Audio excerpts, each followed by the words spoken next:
ہم کریں گے ہر مظلوم کی حمایت۔ السلام علیکم، میں ہوں حرین فاطمہ اور آپ دیکھ رہے ہیں حمایتی نیوز HD چینل۔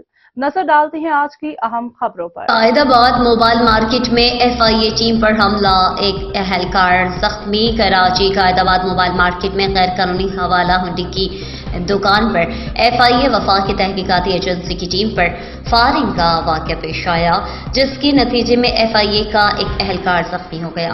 اطلاعات کے مطابق FIA کی ٹیم نے مارکیٹ میں واقع ایک دکان پر چھاپا مارا تھا، جہاں غیر قانونی طور پر حوالہ ہنڈی کا کاروبار کیا جا رہا تھا۔ چھاپے کے دوران دکان کے مالک نے FIA کے اہلکاروں پر فائرنگ شروع کر دی۔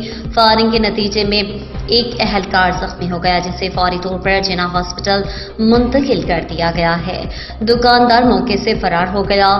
فائرنگ کرنے والا دکاندار موقع سے فرار ہونے میں کامیاب ہو گیا۔ پولیس اور FIA کی ٹیم ملزم کی تلاش میں ہے اور مارکیٹ میں موجود CCTV کیمروں کی مدد سے تحقیقات جاری ہیں۔ SSP ملیر سے تحقیقات کی ہدایت۔ SSP ملیر کو قائد آباد موبائل مارکیٹ میں ہونے والے اس واقعے کی تحقیقات کا حکم دیا گیا ہے۔ پولیس ذرائع کے مطابق جلد از جلد ملزم کو گرفتار کر کے انصاف کے کٹہرے میں لایا جائے گا۔ مزید تفصیلات آنے پر خبر کو اپڈیٹ کیا جائے گا۔ زہید عباس کی رپورٹ۔